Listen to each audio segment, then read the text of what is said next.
leading change. I don't want to, because it's very real leading change in the middle of a pandemic it's been difficult. It's been a difficult 3 years. So to me, we're just walking that road, and we'll figure that out. My APs have done great work, but it's been a lot of work. It really has. And so leading organizational change, and you guys have done it. Anytime you do change the organization, the structures of organization, that's very difficult. But I think that our teachers have been very generous with that. So there is stress, and a lot of it's the stress of uncertainty. And then for me, that's the stress of just leading that change. Sure. From a student perspective, the only thing most students have to compare an academy to is Hardin Valley. Absolutely.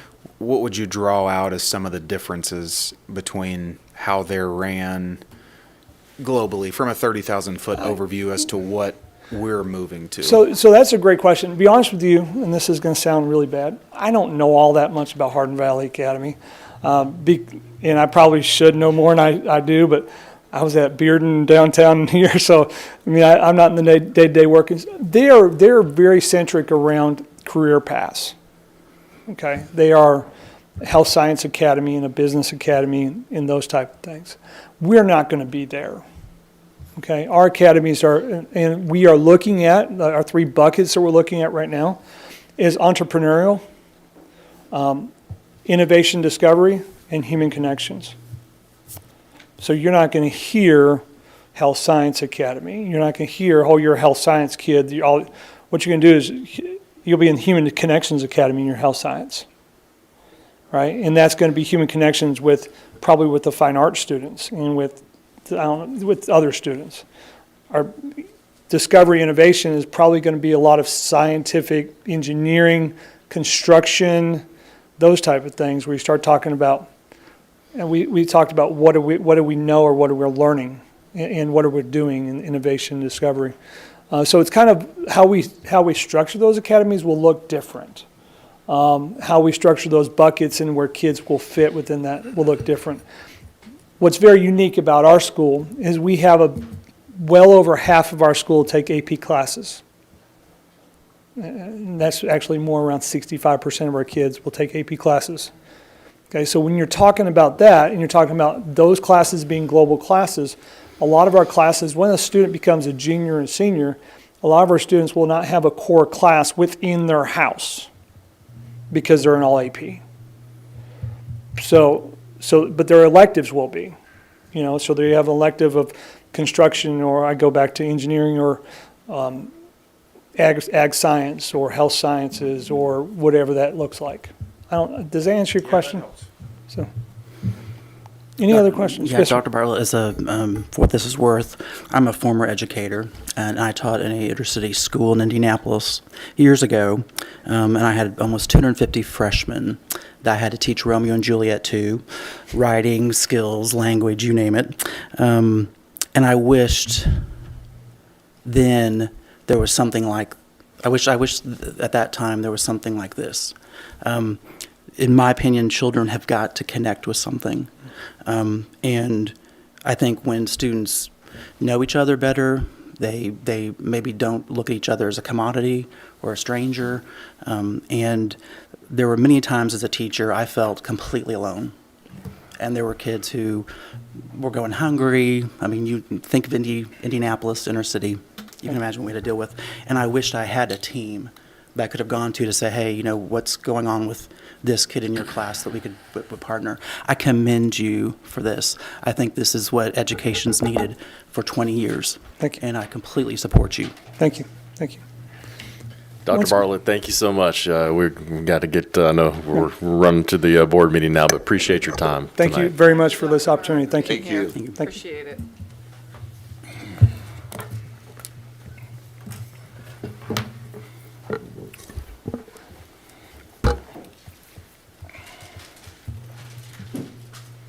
Okay, the time is approximately 6:03 p.m. May 26th, 2022. Farragut Board and Mayor and Aldermen meeting will now come to order. All Farragut Board Mayor and Alderman meetings are public notice per Tennessee state law. Our meetings can be seen live on Charter Channel 193 and TDS Channel 3, as well as on Farragut YouTube channel and our website.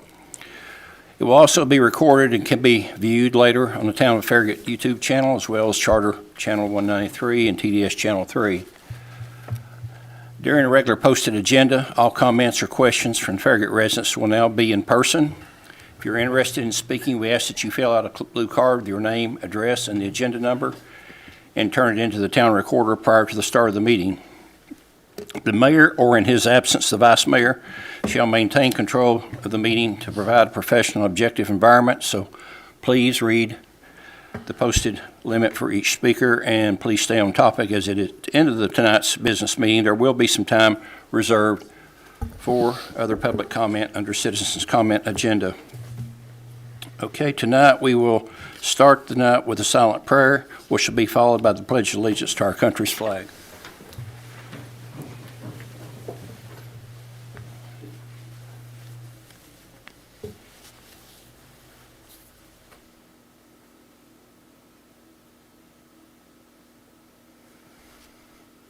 Pledge allegiance to the flag of the United States of America and to the republic for which it stands, one nation, under God, indivisible, with liberty and justice for all.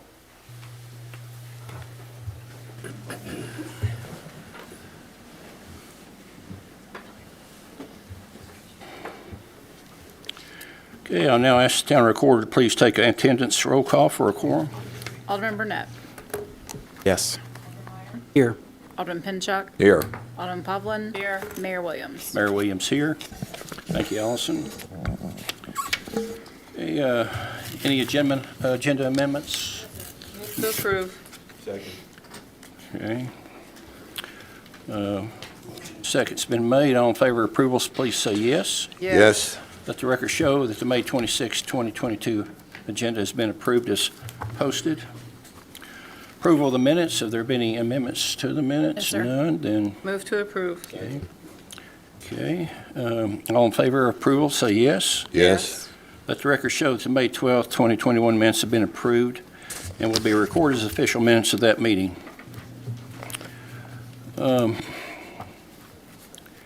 Mayor's report. I'm going to start out by thanking our HR Director, Michelle Pence, for her hard work during the National Public Works Week that ended with an equipment rodeo that was held at Public Works location. This was a lot of fun for our staff, and I think we all had a lot of fun with it. Okay, and I'll now yield the floor to the Vice Mayor for her report. I have a few things. At the Town of Farragut, we have several seasonal and part-time staff members who make significant contributions to our organization. We recognize their accomplishments, even though it often means that these folks are going on to bigger and better things. I congratulate Park Assistant Jeffrey Bips, who graduated with a master's degree from UT on Friday, and we wish him much success in his future endeavors. One last thing. A few weeks ago, something happened in Farragut that I feel the need to call attention to. First, longtime small business owner and town advocate Phil Dangle sold his successful business, the Shrimp Dock. Phil opened the Farragut store in 2008. In 2009, he purchased the Bearden store from the original owner, and in 2012, he expanded the Shrimp Dock to the Alcoa Maryville Market. Phil has been a tireless advocate for the business community in Farragut. He helped bring about policy changes that set us on a path to build a more supportive environment for businesses in Farragut. We are deeply grateful for him building his business in Farragut and being a voice for small businesses. The second part of this is who Phil sold his business to. Randy Burleson, owner of, among other restaurants, Aubrey's. We appreciate that a seasoned business owner has taken on the Shrimp Dock to continue providing fresh fish and great food. Our community was profoundly sad when Aubrey's left Farragut. My call to action to the residents of Farragut, please go to the Shrimp Dock for your fresh fish needs, or drop in for lunch. They make a great shrimp po' boy. And put in a good word that we would be so grateful if Mr. Burleson came back to Farragut and would love to see Aubrey's back in the heart of our town. So, I would love to see Aubrey's back in the heart of our town. So, and that's all I have. Okay, any other aldermen have anything to report? I have nothing. Okay, if not, then we'll move on to our ordinances. We have 3 ordinances on tonight's agenda for review and public hearing. Number 1 will be on the second reading. Ordinances 22-09, an ordinance of the Town of Farragut, Tennessee, adopting the annual budget for the fiscal year beginning July 1st, 2022, and ending June 30th, 2023. Thank you, Mayor.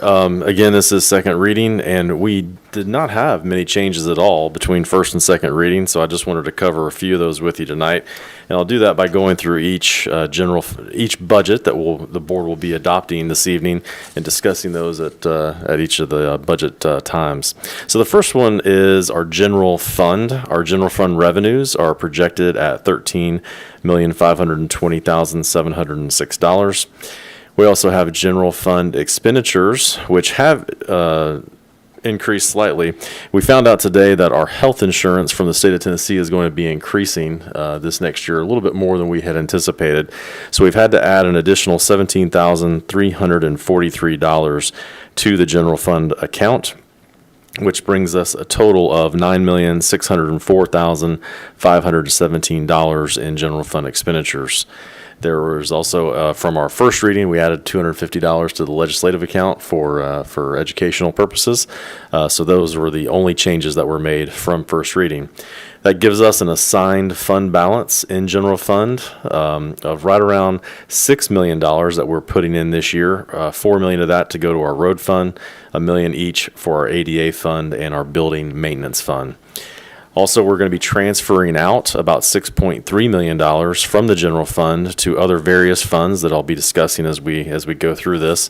$500,000 to our insurance, our $150,000 to the ADA capital fund, $400,000 in equipment, $250,000 for state street aid, and $5 million to our capital investment fund. So our next fund is the State Street Aid Fund. This is where we do most of our resurfacing in our town. We have projected revenues of $869,600 and expenditures of $1,430,000. With that transfer in from the general fund of $250,000, that gives us an ending fund balance of $1.765 million. Our tourism fund, we have a beginning fund balance of $514,000. With revenues of $500,000 and expenditures of $391,000, that will give us an ending fund balance there of $623,232. Our American Rescue Plan Act fund expenditures, again for FY 2023, we have projected revenues, which would be our second tranche of funds from the federal government at a little over $3.5 million. There are several expenditures that we talked about at first reading included in that for a total of $2.29 million, and those funds must be spent by December 31st of 2024, and then, must be allocated by December 31st of 2024, and then completely spent by December 31st, 2026. Our equipment replacement fund, this year we are transferring $400,000 from the general fund. We're projecting expenditures of $637,250, and that'll leave us a fund balance of $676,926. Our ADA Capital Projects Fund, again, we've had a lot of projects that have been able to get done through our State Street Aid Fund, a lot of it dealing with curb ramps and resurfacing when we do those. This year, we're going to be transferring $50,000 from the general fund to the State Street Aid Fund, and we'll have an ending fund balance of $273,022. Our capital investment program is our second largest fund behind the general fund. Working through these projects, we have $4.67 million, in FY 2023, we have $1.675 million in projects that are considered greenways and general government projects. In our CIP-Parks Projects, we have right at $2.837 million for FY 2023. And one change for our engineering projects is our signal system upgrade, or our CMAC. The board discussed this at our last meeting about adding additional dollars for an upgraded fiber optic cable, basically going from 72 strands of fiber to 144.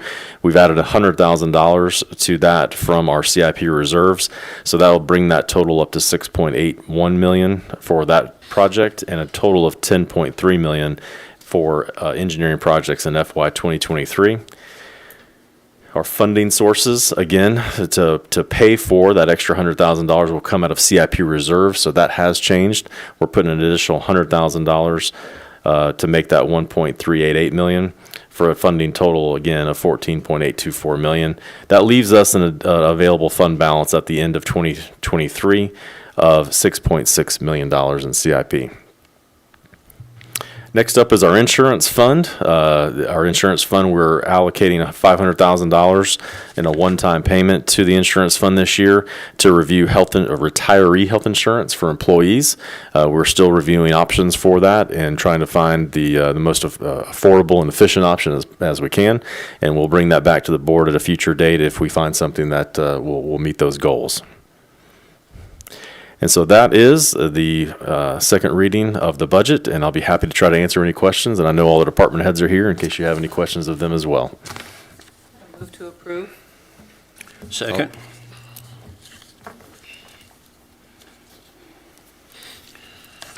Okay. Do we have any resident comments? None? Well, okay, on discussion, we'll start out with Alderman Meyer.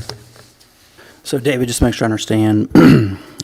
So total revenue is going to be, we're budgeting about a $300,000 decrease over prior year. And then for our total expenditures over prior year, we're budgeting a $1.4 million increase. Yes, sir. Okay. We always budget very conservatively on the revenue estimate side of things. We tend to go very conservative on that end. We tend to go a little aggressive on expenditures, and usually we come in higher on revenues and lower on expenditures. And so that gives us a little bit of cushion in case there is any kind of pandemic that comes up in the middle of a year, and we can make through that season of time. And we were able to withstand that very well back in 2020 and 2021. So this is, again, adding quite a bit. We also added a number of employees, a number of employee benefits this year that we're looking at. So that has also added to the budget. I knew you were going to say that, and that's why I asked the question. I am going to go on record. I'm not thrilled with $1.4 million in extra expenses, and we'll be watching this very closely next year. To your point, we've done a lot of adding. There's been a lot of spending. It was necessary, but I don't like that trajectory. That's my only comment. Okay, thank you, sir. Next will be Alderman Pinchot. I have no questions or comments. Okay, then we'll go with Alderman Burnett. No questions, Mayor. Vice Mayor. I have none.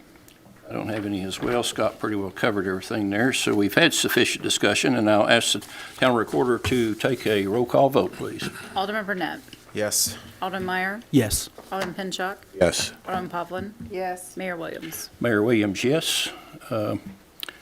Thank you, Allison. Let the record show that Ordinance 22-09 has been approved as presented on the second reading. Okay, the next two will be on the first reading. It'll be Ordinance 22-10, an ordinance to amend the Farragut Municipal Code, Chapter 14, Nuisances and Property Maintenance, Article 4, Lot Clearing, Section 14-138. Notice to property owners, Town of Farragut applicant. Good evening, Mayor and the board. I'm Holly Marlowe, the Code Enforcement Officer for the town. Thank you for taking time to review this this request to correct a clerical error in the property maintenance ordinance. Some background information on the property maintenance ordinance. In February 2020, the board adopted Ordinance 20-02, amending Chapter 14, Nuisances and Property Maintenance, to allow a greater degree of automation and consistency in our approach to property maintenance enforcement. The amendments have improved staff's ability to remediate property maintenance concerns in the town, but a recent request that will require a notice to the property owner under the Section 14-138 of lot clearing brought a clerical error to our attention. Today, I'm requesting to amend Chapter 14, Article 4, Section 14-138, Notice to Property Owner, to correctly reference Section 14-136 as opposed to the incorrect section 14-134. This amendment does not alter the substance of the ordinance in any way and will allow staff to enforce the lot clearing ordinance. I would also like to mention that staff is currently in the process of reviewing the property maintenance ordinances and plans to present several content changes to the board in the near future to further improve the property maintenance enforcement efforts. With that being said, I would like to recommend approval to amend the Farragut Municipal Code, Chapter 14, Nuisance and Property Maintenance, Article 4, Lot Clearing, Section 14-138, Notice to Property Owner. Move to approve. Second. Okay. Any resident comments on this one? None? Okay. Again, I think I'll start out with Alderman Meyer. Because I have the most to say. I pass. You pass, okay. Alderman Burnett. No questions. Alderman Pinchot. Pass. Vice Mayor. I have no questions. Well, I'd like to commend you on the good job. Thank you. It has been refreshing to see things start to take shape like they have, and we're cleaned up way better than I think a lot of people expected. And okay, with discussion closed, I'll now ask for a roll call vote, please. Alderman Burnett. Yes. Alderman Meyer. Yes. Alderman Pinchot. Yes. Alderman Povlin. Yes. Mayor Williams. Mayor Williams, yes. Let the record show the ordinance has been approved on the first reading. Thank you. Holly. Thank you, Holly. Thanks, Holly. Next will be ordinance 22-11, an ordinance to amend the capital investment fund budget for the fiscal year 2021 and 2022 budget, passed by ordinance 21-13. The first fund that will be amended will be the Capital Investment Program Fund, and the total of the increase will be $17,538. Even though requested, the funding for the two projects is $317,000. Of that amount, $300,000 will be allocated from the land acquisition expenditure and put into the Campbell Station I-40 improvement and McPhee Park expenditures, and the remaining $17,000 will be funded through the CIP fund balance. For the state street aid, the increase is $132,000, and this increase is due to the increase of the cost of the annual resurfacing program, and this will also come from the fund balance. So the motion is to approve ordinance 2211 on first reading. Move to approve. Second. Okay, any resident comments on this one? No, sir. None. Okay, discussion. We'll start again with Alderman Meyer. Pass. Alderman Pinchot. Pass. Alderman Burnett. Vice Mayor. I have no questions. I do not have any as well. With discussion closed, now ask the town recorder for a roll call vote, please. Alderman Meyer. Yes. Alderman Pinchot. Yes. Alderman Povlin. Yes. Alderman Burnett. Yes. Mayor Williams. Mayor Williams, yes. Let the record show that the ordinance has been approved on the first reading. Next will be business items. We have 6 business items on tonight's agenda to review and consider. We'll start off with approval of Resolution R 2022-08, Records Retention Schedule. Yes, sir. The TCA authorizes the Municipal Technical Advisory Service, also known as MTAS, to compile and print in cooperation with the State Library and Archives. It's a record retention policy to be used as a guide for municipalities and to create for that across the state. The staff requests the Board, Mayor Aldermen, to adopt the MTAS retention schedules for an orderly and efficient system of record management applicable to town of Farragut records management and preservation. So the motion is to approve Resolution R 2022-08, the records retention schedule. Move to approve. Okay. Any resident comments? No, sir. None, okay. Any discussion? We'll start again with Alderman Meyer. Pass. Alderman Pinchot. Alderman Burnett. No questions. I have no questions. How about the Vice I Mayor? have no None questions. either. Okay, discussion closed. Now ask that all in favor of approval, please state by saying yes. Yes. Yes. Okay, thank you. Let the record show that the resolution has been approved as requested.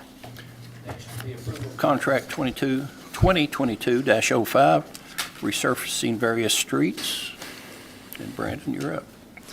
Thank you very much, Mayor. I'm Brandon Tupper, the Assistant Town Engineer, and as the Mayor introduced, I'll be presenting the approval of Contract 2022-05, resurfacing of various streets. Each year, the engineering staff examines our street networks and determines priorities within the limits of our town and our annual resurfacing budget. Of note, this year, the streets that have been selected for resurfacing are North Watt Road, That's Watt Road from Kingston Pike, or the new joint from the project that's being done at the intersection there, to the town limit north. Outlet Drive, and this portion of Outlet Drive is from the town limit near Lovell Road back west towards to the town limit near Snyder Road. There's a map that Allison's pulled up there. Thank you very much. Saddle Ridge Drive, and that's Saddle Ridge Drive from the front of the neighborhood there at Union up to Big Oak Lane, and then also Farragut Hills Boulevard from the front of the subdivision there at Concord up to the first stop sign. Drawing a blank on the name of the street there, I apologize, but the first stop sign there in Farragut Hills Boulevard. We received bids on May the 10th, and we had 4 bidders, very good bids, very competitive bids from our usual bidders on this project. The low bid was APAC Atlantic at $986,311. You can see the other 3 bidders there, Duracap Asphalt at $1,045,078.20, Rogers Group at $1,149,966, and PRI at $1,388,221. The bid tabulation's attached in the bid packet today if you'd like to review. A couple of things of note. You'll notice that this dollar amount is higher than typical in last year's for sure. So just to point out kind of what we're seeing as a trend with prices, and specifically asphalt prices. This year's prices were between 20 to 30% higher than last year's. The biggest line item on this project is obviously the asphalt. Last year the low bid was about $90. This year the low bid, that's per ton, about $90 per ton. This year the low bid was $119 per ton. So again, we're seeing approximately 20 to 30% increase in those asphalt prices. With that said, I'd like to recommend approval of the bids and award of the contract to the low bidder, which would be APAC Atlantic, for their low bid of $986,311. Thank you. Move to approve. Okay, resident comments? No, sir. None. Okay, discussion. I'll start this one out. I kind of think that some of our spending increase is due to some of these type of things that's going on here with something that's out of our control as far as bids. So with that said, I'll go to the Vice Mayor. Brandon, obviously Outlet Drive and Watt Road are, I assume Outlet Drive is an arterial Yes. with a lot of traffic on it. Correct. Are we planning to, I know that they do a pretty efficient job. Are we doing this during the day? Are we doing it at night? Is it? The good thing about Outlet and Watt Road, they are 3 lanes. So it will be done during the day, but Okay. they'll be able to flag traffic and use that center turn lane and do 1 lane at a time. So we don't anticipate any like full road closures. Okay, thank you. Okay, Alderman Burnett, No questions, Mayor. Alderman Pinchot, I pass. Alderman Meyer. Pass. Okay. With sufficient discussion of the contract, I will ask that all in favor of approval vote by saying yes. Yes. Okay, let the record show that the contract has been approved. Thank you, Brandon. Thank you. Okay, next will be approval of contract 2022-10, Campbell Station Road improvements at I-40, I-75. And Darrell, Good you're evening. up. You'll recall that several months ago, we discovered that by adding a little more width to Campbell Station Road at the I-40 interchange, just on the south side of the bridge over Campbell Station Road, by adding a little bit of width, milling, resurfacing, and restriping with narrower lanes, we could get an additional northbound lane out there. By doing that, well, you can see the concept on the screen. By doing that, we can remove the opposition between the northbound and southbound left turn movements. Right now, what happens is when the northbound left turn movement backs up into the northbound through lane, everything stops. Only 3 or 4 cars at a time can make a left turn to go west during peak hours. Then everything has to move forward a little bit, and that's one of the biggest congestion problems we have out there. This project, we received 2 bids Southern Constructors bid $513,695, and Whaley Construction bid $704,655. Now, you can see that that is well above our estimate that we had come up with several months ago, and that's for a variety of reasons. I think I put that in the memo in your packet. Hopefully that all made sense. There's several reasons.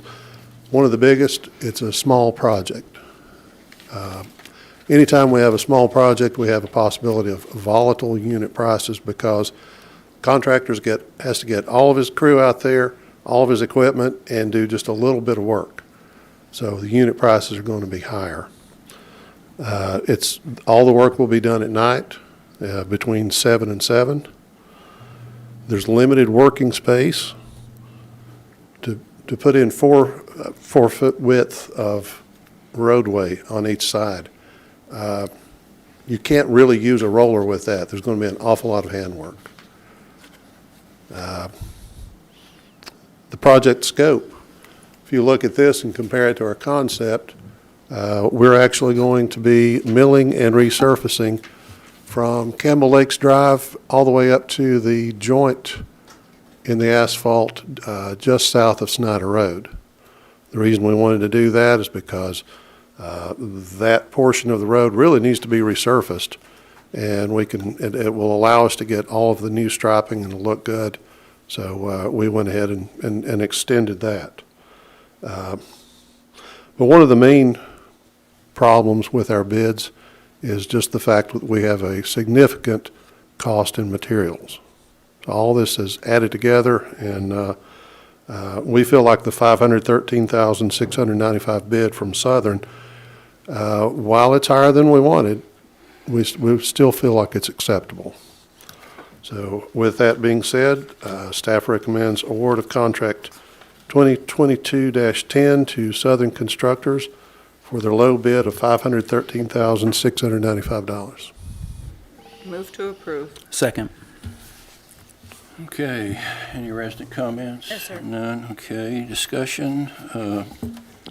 Alderman Meyer, is this beginning to, I'm very excited about this, actually. One, because it's narrower lanes, and you know I love narrow lanes, Daryl, right? So It won't be as comfortable driving through the interchange, but it will move.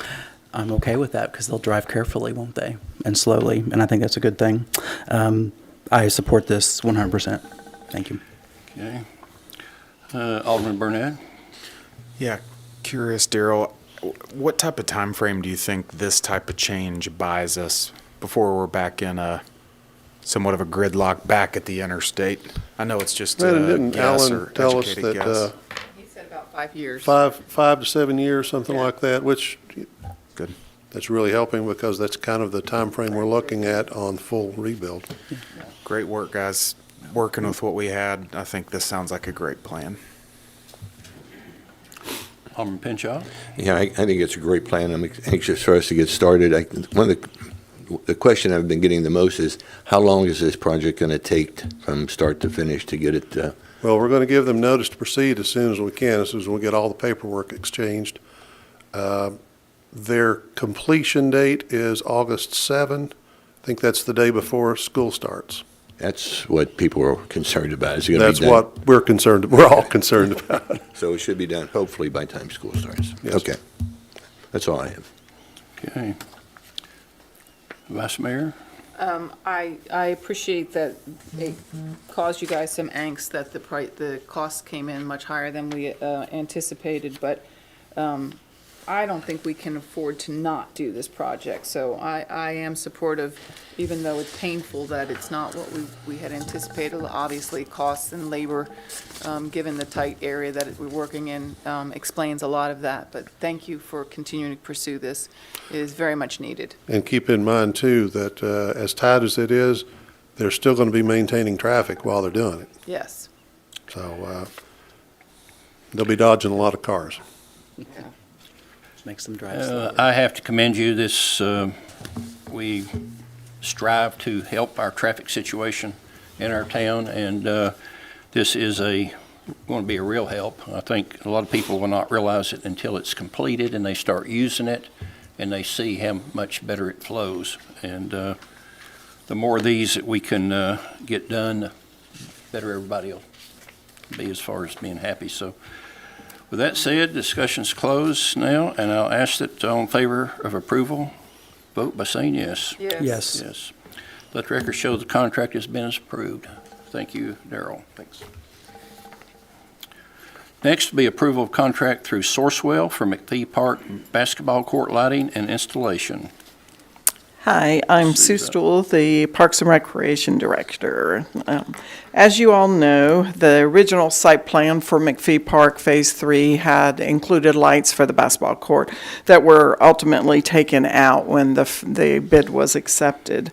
We're in a situation now where we can move ahead and do a direct buy through Sourcewell, through a purchasing plan, with Mosco lights, to have them not only purchase them, but to install them. So this is a turnkey project. The lighting will be the same as what you see at the tennis courts. There'll be 2 lights on the court, same height, same LED type fixtures. They will be on a computerized program that we already have, so we'll be able to do, our staff can do it from our phone, from the computer, from an iPad, from wherever. So we control that. There's no entrance into a box. There's no one going to be turning on lights in the middle of the night unless there's some major computer malfunction. So we've never had that. So this is a very controlled situation. The estimate for the installation is approximately 15 weeks from the time that we order the purchase order or issue the purchase order. The equipment cost is $52,538. And staff is recommending approval of this contract with Sourcewell for McPhee Park Phase 3 basketball lights. Move for approval. That's what I wanted you guys to say. That's You're second. the love and all that. You were quiet, weren't you? I did We hear a didn't say second. much down here. I thought so, okay.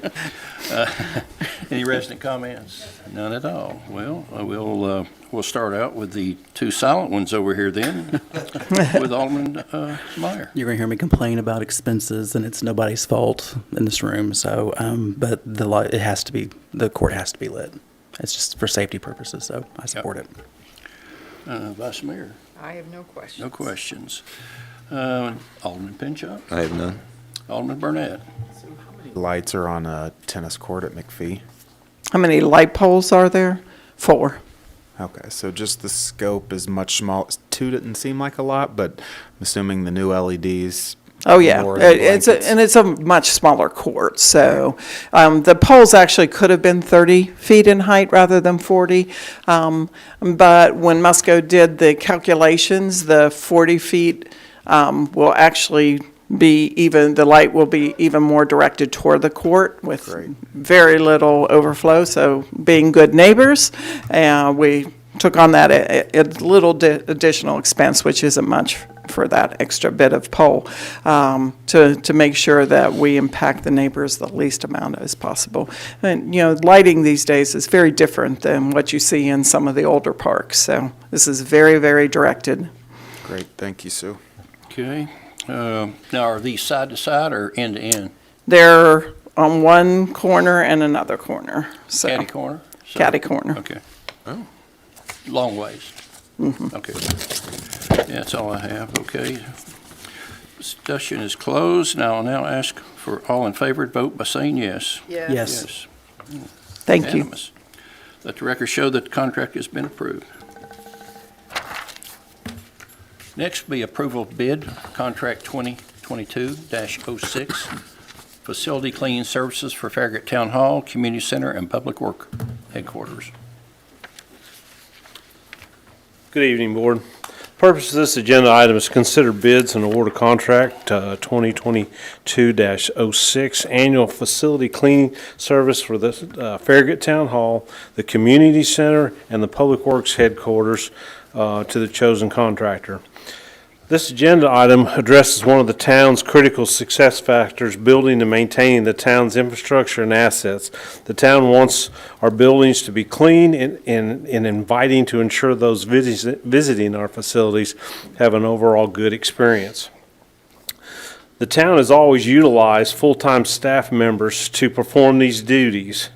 We completed a cost comparison for 2 full-time staff versus contract services agreement and find cost savings in the amount of $65,063.63 in the first year if the contract is accepted. The following data is for personnel only, as the town will continue to purchase all the necessary supplies. On May the 12th, we opened 4 bids. Four contractors, one of which was rejected due to a vendor not using the applicable bid form that was provided. Public Works recommends awarding the contract to vendor TMA Services, LLC, based on their yearly pricing and their ability to perform the required work. References have been checked and they received good remarks. This is a 3-year renewable contract, and Public Works will evaluate at the end of each year to extend to the next year. And if you look in the bid packet, we have the bid tabulation forms, but also we have a cost comparison on the second page there that gives you the cost for contract versus the custodial. I'm sorry. Our staff versus outsourcing it, and you can see that there is a saving. It's about 50% savings for us having somebody else do the work. Okay. Proposed motion approval of the bid for contract 2020-22-06 to TMA Services LLC is in the amount of $65,600 for the first year, $67,500 for the second year, and $69,500 for the third year, respectively. Move to approve. Second. Okay, any resident No, sir. questions? None, okay. Discussion, and we'll start out with Alderman Meyer again. This is a cost savings. I'm very happy. This makes me a little bit happier tonight. But I applaud the staff. I always, every time I work with you all, I'm always impressed with the way that you all try to use the resources to the maximum that we have here in Farragut. So appreciate that. Absolutely support it. Thank you. On most of the stuff, David has us check it. Yeah. And so this one actually came back very well. Yeah. We need a lot more of these in the next fiscal year. Yeah. Not this kind of contract, I mean, savings, that's all. Alderman Pinchot, Questions? Alderman Burnett, No questions. Vice Mayor. I have no question. Well, other than say good job. Discussion closed. I'll ask that all in favor vote by saying yes. Yes. Let the record show the bid for the contract 2022-06 has been approved as requested. Approval of bid for contract 2022-08 annual town hall HVAC maintenance. The purpose of this agenda item is to consider bids and award contract 2022-08 annual town hall HVAC maintenance to the chosen contractor. This agenda item addresses one of the town's critical success factors to taking care of our buildings and to ensure proper preventive maintenance is performed on a regular intervals to keep the HVAC units in optimal working condition. This contract is full of full-service maintenance agreement, which covers all aspects of the unit, from changing filters to replacement of an entire unit if needed. Regardless of the necessary maintenance, all issues are covered under this contract. If the vendor is doing all the preventative maintenance on the units, this should lower the overall cost, which benefits the vendor and the town. On May the 12th, we opened bids that had 3 contractors, and Public Works recommends awarding the contract to the vendor Del Air Mechanical based on their yearly pricing and their ability to perform the required work. Additionally, Del Air Mechanical has serviced our units for the past 6 years under 2 different contracts, and the town is very pleased with the service they have provided. And I have the bid openings, the totals there for you. Proposed motion approve of the bid of contract 2022-08 to Del Air Mechanical in the amount of $14,000 for the first year, $14,140 for the second year, and $14,280 for the third year, respectively. Move to approve. Second. Okay, thank you. Any resident comments? Okay, none again. Discussions, and looks like Alderman Meyer, this looks like a cost savings as well. Another, a good way to end a meeting tonight with a 10% budget increase in expenses. So yes, this is good, and I support it. Thank you. Good job, bud. Thank you. Alderman Burnett. Yep, good work, bud. No questions. I have no questions. For discussion close, I'll ask that all in favor vote by saying yes. Yes. Just let the record show that the bid for the contract has been approved. Mayor, if I could have another minute, please. Most certainly. I'd like to thank the Board of Mayor and Aldermen and the town staff that helped with our National Public Works Week last week. It was a huge success starting on Monday, Tuesday, Wednesday, Thursday, Friday. We had something each day for the guys and the girls up there at the Public Works Building. They were very appreciative of it.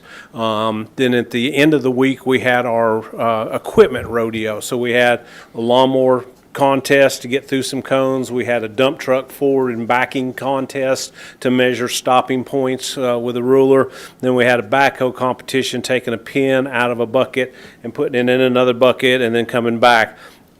We did have a surprise entry into the contest, but because he didn't quite do as good as some of our public works guys, we're going to leave him where he is. So, I think that would be But wise. thank you. and if you all haven't seen it, Grayson was up there, and there's a video on Facebook that is unbelievable to watch. He did a great job at the beginning of the week or before the week started. He came and did a video of us getting ready to go out in the morning, but he did a video for the equipment rodeo, and it's excellent. So, But I really again, from me, from all the guys, thank you very much for y'all's support. I really enjoyed myself out there, so thank you. It was a good time. You guys have a great camaraderie. I know it can be hard work, but these guys, I'm impressed by all of them. They are the nicest guys, and they work hard for us, and we really appreciate it. Absolutely. And this equipment rodeo, our yearly meeting is in Knoxville, and I told some other people this, and they have a rodeo that day, one of the days during our event. So that day we're going to invite all the guys and girls that want to come up, and they can compete again. And as I've said before, the top 3 competitors in that rodeo from statewide will actually get to go to the national and represent the state of Tennessee in San Diego, California, 2023. So thanks again for y'all's support. Thank you. Okay. Alderman Burnett, did you have any? Nothing? Okay. I did not as well. I did attend, and I did watch. I think we did have somebody that was really good at backing up. He was the closest to the line, so. We had some that weren't very good at backing up. Took out a few of those cones. That's on that video. So, yeah, go find Facebook and look find up it Town after of the meeting. Farragut. It's on there. It was a lot of fun. Okay, with session closed, I ask that all in favor vote by saying yes. Yes. Okay, let the record show that the bid for the contract has been approved. That's not me. Yeah. Okay, next will be Town Administrator's Report. Thank you, Mayor. On top of the equipment rodeo, this week we also had our first annual Visit Farragut Luncheon. And I'd like to congratulate Karen and Taylor for the hard work that they did in putting that together. It was a great event. Learned all about Topgolf. If you haven't learned about it already, you got to learn all about it from Mark Grenier, the GM of Topgolf, came and spoke, as well as our representative from Cool Sports too. So it was a good event. Good to listen to the hotels. Got the chance to talk to some of them. They're really coming out of this COVID kind of lockdown and really doing well now. So they're very appreciative of all the efforts that Karen and her staff are doing. So also on Monday we're going to be closed for Memorial Day, and in honor of those that have lost their lives for our country, and so we'll be not here at Town Hall on Monday, and that is all I have to report. Okay, thank you, David. Mr. Hale, you're up. Report tonight. No report, okay. Then we do not have any citizens signed up to speak. Time is approximately 6:49 p.m. and without objection, May 26, 2022 Farragut Board and Mayor and Alderman meeting is now adjourned.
Watching you guys today too, but they're the ones that always tell me how things go and how things look and how things feel, and I don't hear any complaints from them on stuff around town. So you guys are keeping up, you're doing a wonderful job, and I just appreciate it. So I'm